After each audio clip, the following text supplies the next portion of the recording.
terima kasih atas kesempatannya.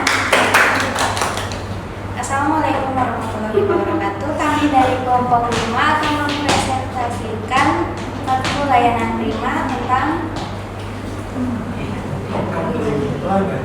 komplain pelanggan. Baik, sebelumnya kita perkenalan terlebih dahulu. Saya Anissa Kurniawati Dewi dengan NIM akhir 009. Saya Nabila Putri Salsabila dengan NIM akhir 1011. Saya Rizal Mula dengan NIM akhir 1006. Berikut kami paparkan materi dari itu. Pertama-tama adalah pengertian komplain pelanggan. Komplain pelanggan yaitu merupakan bentuk ungkapan ketidakpuasan yang disampaikan oleh pelanggan akibat pelayanan produk yang diterima tidak sesuai dengan harapan. Menurut Kotler dan Keller, kepuasan pelanggan muncul ketika kinerja produk atau jasa sesuai atau melebihi harapan pelanggan, sedangkan ketidakpuasan timbul apabila kinerja berada di bawah harapan tersebut. Dengan demikian, komplain dapat dipahami sebagai respon alami pelanggan terhadap ketidaksesuaian antara ekspektasi dan realita. Nah, ada jenis-jenis komplain pelanggan, yaitu yang pertama misconception, kesalahpahaman pelanggan terhadap informasi produk atau layanan. Yang selanjutnya ada skepticism, keraguan pelanggan terhadap kredibilitas perusahaan atau kualitas layanan. Yang ketiga ada real drawback, kelemahan nyata pada produk atau jasa yang diterima pelanggan. Yang terakhir ada real complaint, pelanggan buruk, pelanggan yang dialami secara langsung. Nah, yang selanjutnya ada faktor penyebab terjadinya komplain. Faktor penyebab terjadinya komplain adalah berbagai kondisi atau keadaan yang menimbulkan ketidakpuasan pelanggan karena adanya perbedaan antara harapan pelanggan dengan pelayanan atau produk yang diterima. Nah, ada penyebabnya komplain, yaitu yang dalam harapan pelanggan dipengaruhi oleh yang pertama promosi perusahaan, pengalaman sebelumnya, rekomendasi pihak lain, faktor manusia atau human factor, sikap karyawan kurang ramah, kurang profesional, respon lambat, tidak tepati janji, kurang penguasaan produk atau jasa, faktor non manusia atau non human factor, sistem pelayanan kurang efektif, prosedur berbelit-belit, dan fasilitas tidak mendukung kenyamanan. Selanjutnya akan dipaparkan oleh rekan saya. Baik, selanjutnya di sini ada manfaat komplain bagi perusahaan adalah nilai positif yang dapat diperoleh dari keluhan pelanggan sebagai bahan evaluasi untuk memperbaiki kualitas produk, pelayanan, dan hubungan dengan pelanggan. Manfaat komplain sendiri itu ada sebagai sumber informasi untuk mengetahui kelemahan layanan. Yang kedua ada bahan evaluasi kinerja perusahaan secara objektif. Yang ketiga mendorong perbaikan kualitas pelayanan. Yang keempat ada meningkatkan kepercayaan pelanggan. Yang kelima ada memperkuat loyalitas pelanggan. Yang keenam membantu menjaga reputasi dan daya saing perusahaan. Lalu di sini ada dampak ketidakpuasan pelanggan. Metode yang digunakan dalam ketidakpuasan pelanggan adalah berbagai konsekuensi negatif yang timbul akibat pelanggan merasa tidak puas terhadap produk atau layanan yang diterima. Dampak ketidakpuasan yang pertama ada pelanggan lebih mudah menyebarkan pengalaman negatif. Yang kedua menurunnya kepercayaan terhadap perusahaan. Public action meliputi penyampaian keluhan secara terbuka, tuntutan ganti rugi, lalu penemuan jalur hukum. Lalu ada yang ketiga private action meliputi yang pertama berhenti menggunakan produk atau jasanya, lalu berpindah dengan perusahaan pesaing. Yang terakhir penyebaran informasi negatif secara informal. Lalu yang kelima ada penurunan jumlah pelanggan dan mitra perusahaan. Next. Cara menerima dan menangani keluhan metode PAIC. Pendekatan sistem dalam menangani keluhan pelanggan yang berfokus pada empati, solusi, dan memperbaiki berkelanjutan agar kepuasan pelanggan dapat dipulihkan. Selanjutnya akan dijelaskan oleh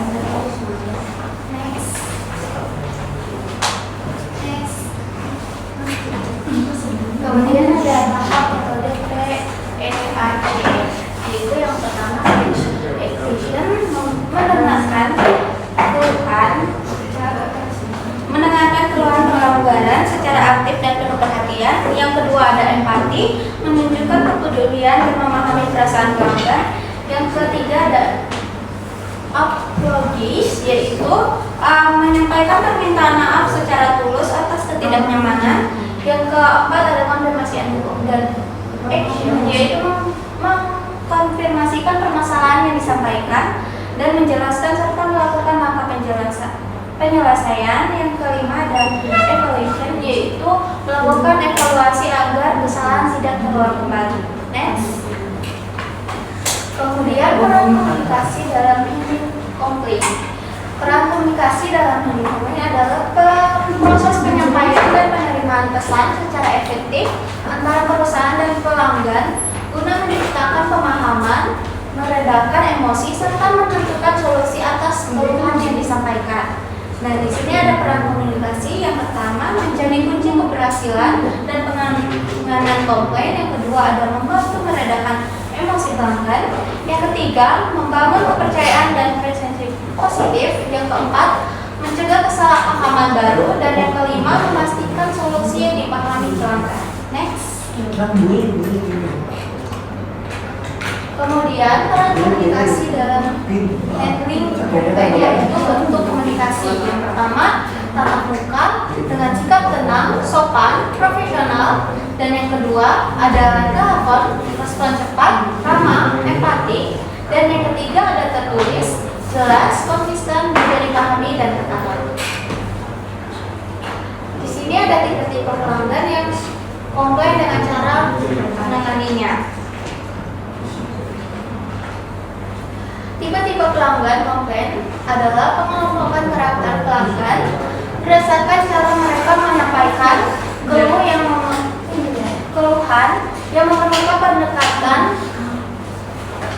penanganan yang berbeda agar komplain dapat diselesaikan secara efektif. Yang pertama tipe agresif, yaitu menyampaikan keluhan dengan emosi tinggi. Dan yang kedua adalah hadapi dengan sikap tenang, dengarkan dan fokus pada solusi.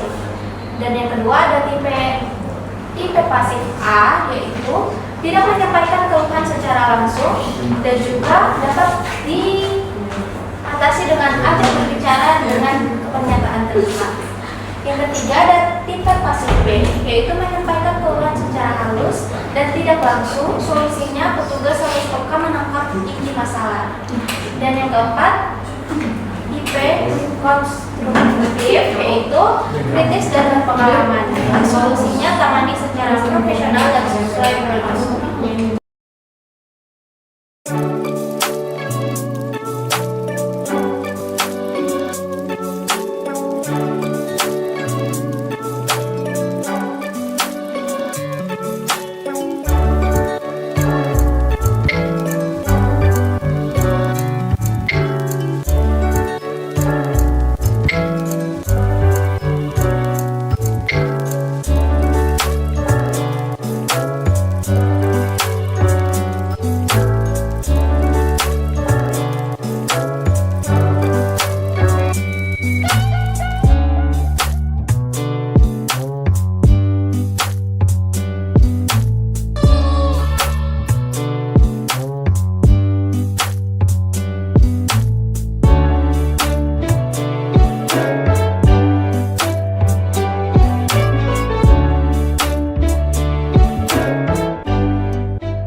Nomor 504, silakan menuju customer service 5.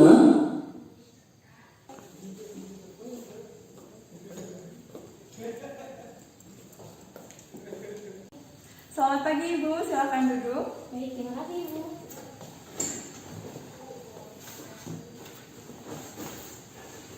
Selamat pagi Ibu, dengan saya Dea, dengan Ibu siapa? Dengan Ibu Galuh. Baik Ibu Galuh, ada yang bisa saya bantu? Jadi gini loh Bu, tadi pagi saya melakukan transfer uang, tetapi yang ditujunya itu belum sampai. Nah padahal itu buat bisnis loh Bu, nanti saya rugi, itu bagaimana ya Bu? Baik Ibu, sebelumnya mohon maaf atas ketidaknyamanannya. Boleh dibantu dengan buku tabungan, KTP, dan juga kartu debitnya? Baik Ibu, sebentar. Ini Bu. Baik Ibu, saya bantu verifikasi terlebih dahulu ya. Boleh dibantu tempat tanggal lahirnya, Bu? Sumedang 30 Juni 2000. Boleh dibantu nama ibu kandungnya? Ibu Rahma.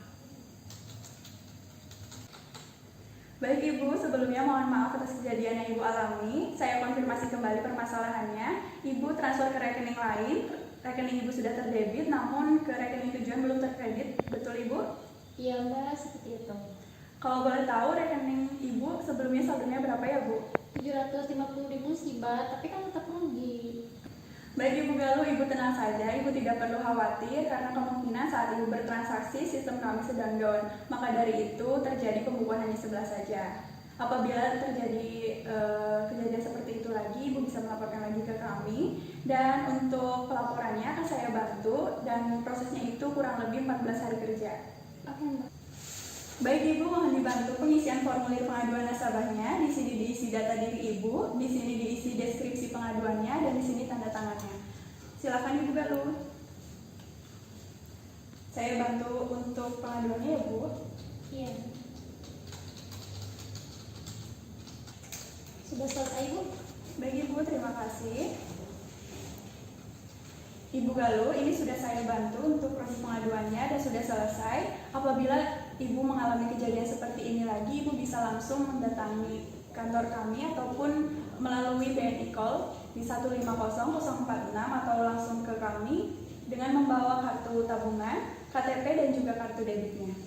Oh gitu ya Ibu, terima kasih informasinya. Saya tunggu penyelesaiannya ya Bu.